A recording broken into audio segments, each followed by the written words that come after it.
வித்துக்கிட்டே போவோம். வடை வடைன்னு நம்ம அவனை கூப்பிடுவோம். வடை இங்க வாண்டா வந்துடும். அவங்க வடையா வடையை சுமக்கிறதுனா அந்த பேர் அவனுக்கு. ஒரு ஆள் புடவை வித்துக்கிட்டே போவாரு. புடவை இங்க வா வந்துடுவாரு. இதான் பரவாயில்ல. ஒரு அம்மா விளக்குமாறு வித்துக்கிட்டு போவோம். விளக்குமாறு இங்க வாண்டாலும் வந்துடும். அதே சாதாரண அம்மா பார்த்து சொல்லி பாருங்க விளக்குமாறு நடக்கிறதே வேற. ஏன்னா அந்த நேரத்துல ஒரு பொருளை சுமப்பதான் அந்த பேரை கொடுக்கிறோம்.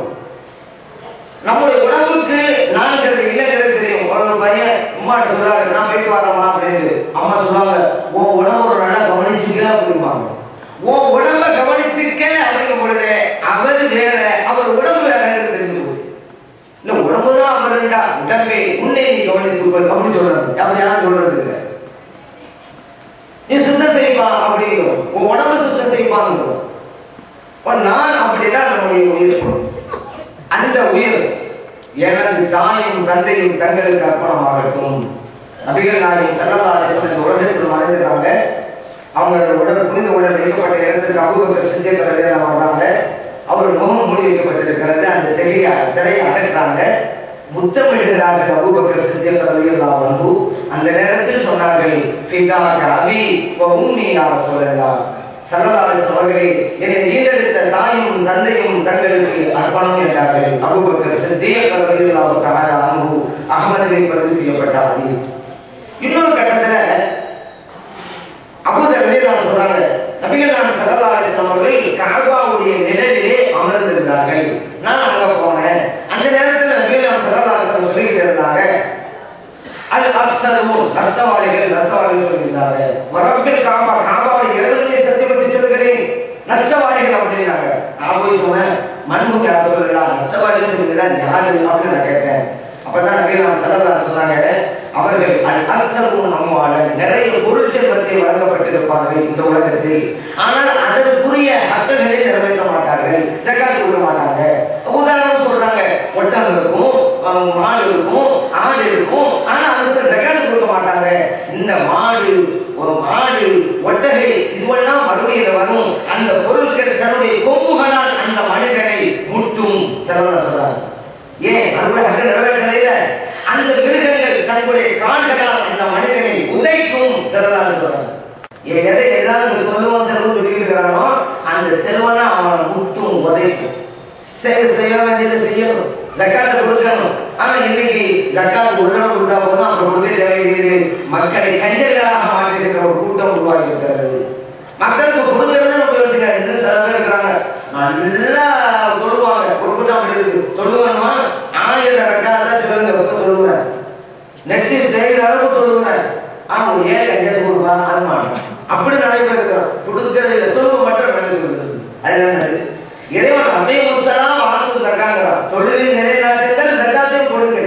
தொழுகை என்பது உடல் சம்பந்தப்பட்ட வணக்கம், ஜக்காத் என்பது பொருள் சம்பந்தப்பட்ட வணக்கம். ஒரு மனிதனிடம் 2 வணக்கங்களும் இருக்க வேண்டும்ங்கிறதுனாலதான் இதுல ஒண்ணு அதுல ஒண்ணு அண்ணா சொல்லியிருந்தா தொழுவுறேன் அண்ணன் கொடுக்க மாட்டாங்க.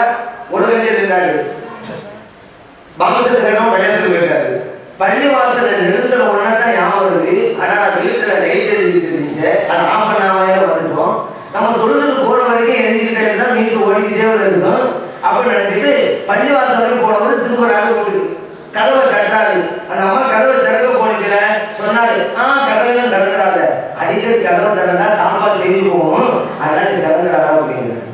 இந்த அம்மா தெரிஞ்சு, ஏங்க கதவை அடிக்கடி திறந்தா தாம்பால் தெரிஞ்சு போகும்னு இவ்வளவு அக்கறையா இருக்குறீங்க, பள்ளிவாசல் வரைக்கும் போயிட்டு திரும்பி நடந்து வந்தீங்க, ஒரு செருப்பு தெரிஞ்சு இருக்குமா இல்லையா அப்படின்னு கேட்டுச்சு. அவரு சொன்னாரு, அவரு விளக்கம் இல்லாத ஆளானு, அதனாலதான் செருப்படுத்து கட்டத்தில் வச்சுக்கிட்டு நான் வந்தேன் அப்படின்றாரு.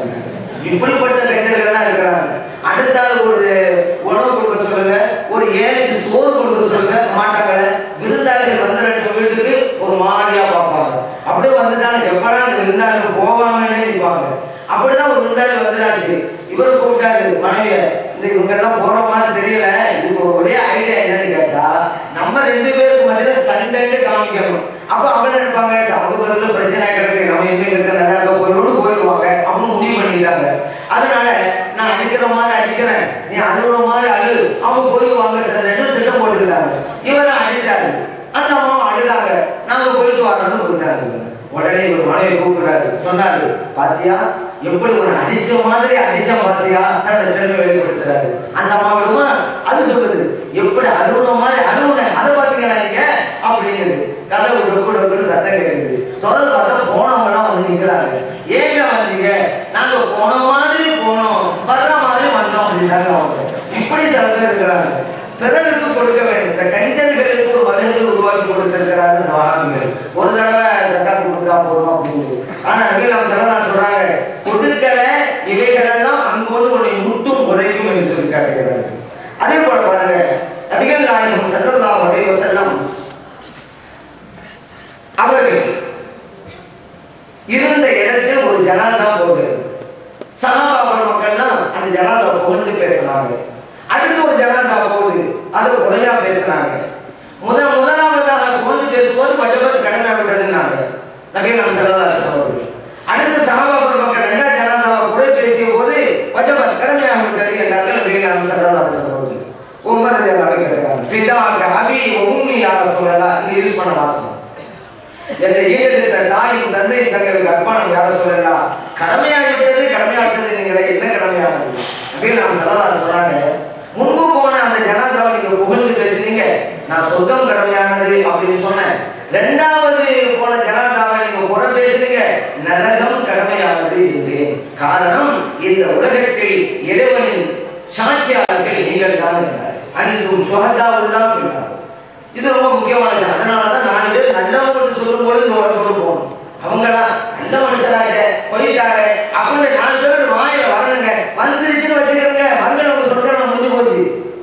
அந்தானா போனானா அப்பான போன நிம்மதி, அவன் நம்மளுக்கு யாருமே பேசக்கூடாது. அப்படி பேசினாங்கன்னு வச்சுக்கிறேங்க, நடக்கணும். ஏன்னா மக்கள் தான் இறைவனுக்கு சாட்சியாளர். அதெல்லாம் மக்கள்கிட்ட நல்ல விதமா நம்ம பழகணும், ரொம்ப முக்கியம். அதுக்கு என்ன செய்யணும்? எல்லாரும் நல்ல வாழ்ந்தா ஆன்மா, ஆன்மாவை சுத்தப்படுத்தணும், அது ரொம்ப முக்கியம். அது சொல்ல எல்லா மனிதனும் நல்ல வைப்போம், நல்லவங்களா வாழ்வோம், 4 பேர் நம்மளை போடுவாங்க, நல்ல மனிதன் வளர்த்துட்டு போயிடும். அது இல்லையே, ஆன்மீகம் தேவைங்கிறோம். ஆன்மாவை பற்றி பேசுகின்ற கடைக்கு ஆன்மீகம் அப்படிங்கிறது. ஒரு ஆளுக்கு கூட ஆன்மாண்டா எனக்கு தெரியுமாங்க அப்படின்னா, அவர் தெரியாதுன்னா பரவாயில்லை, ஆன்மாண்டா எனக்கு தெரியாது, எனக்கு தெரிஞ்சதுன்னா ஆஸ்துமாங்க அப்படிங்கிறார். அப்படி அதை யாரும் கேட்டுக்கிறாங்க, எனக்கு சிகரெட் குடிச்சா கேன்சர் வருங்கிறாங்க, உண்மையா அப்படின்னு கேட்டா, அது எதுவும் எனக்கு தெரியாது, ஏன்னா நான் சிகரெட் குடிச்சா போக மாட்டேன்னா வருது அப்படின்னு. நம்ம எதுவும் கேட்டா இன்னொரு பேர் சொல்றது. ஒரு பையனை கூப்பிட்ட, ஏண்டா உங்க அத்தா வீட்டுல இருந்து போகும்போது செருப்பு போட்டுக்கிட்டு போவாரா, ஷூ போட்டுக்கிட்டு போவாரா? அது எனக்கு தெரியாது, எங்க அம்மாவோட சண்டை போட்டுக்கிட்டு போவாரா அப்படின்னு. இப்படி ஒரு அம்மாவை கேட்டா இன்னொரு பதில் சொல்ற மாதிரிதான் இருக்குது. அவன் நல்ல எண்ணங்களை நாம் உருவாக்கி கொள்ள வேண்டும். நபிகள் நாயகம் ஸல்லல்லாஹு அலைஹி வஸல்லம் அவங்களை பார்த்து சஹாபா பெருமக்கள் இப்படி சொல்லியிருக்கிறாங்க, எனது தாயும் தந்தையும் தங்களுக்கு அர்ப்பணம். சரி, மற்ற சஹாபா பெருமக்கள் ஒருவர் இன்னொரு சொல்லியிருக்கிறாங்களா? அப்படி சொல்லியிருக்காங்க. இந்த வாசகத்தை மற்றவங்களுக்கு யூஸ் பண்ணணும்.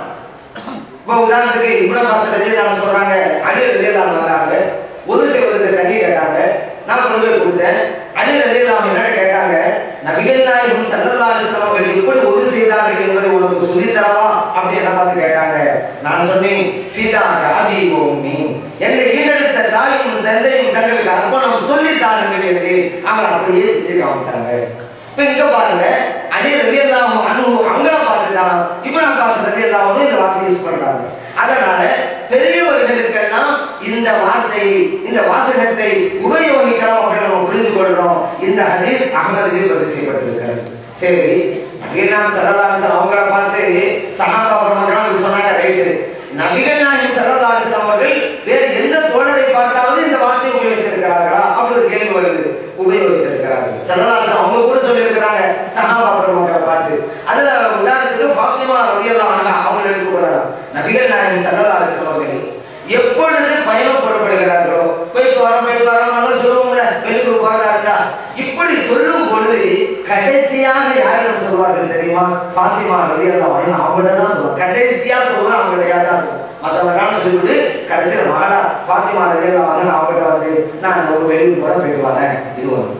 அதே போல வெளியூர்ல வந்த பிறகு உறவினர்கள் எல்லாம் பார்ப்போம்ல, அதுல முதலாக நபிகள் நாயகம் ஸல்லல்லாஹு அலைஹி வஸல்லம் அவர்கள் பார்ப்பது அருமை மகனா ஃபாத்திமா ரலியல்லாஹு அன்ஹா அவர்கள். இப்ப இந்த நேரத்தில் நபிகள் நாயகம் ஸல்லல்லாஹு அலைஹி வஸல்லம் அவர்கள் ஃபாத்திமா ரலியல்லாஹு அன்ஹா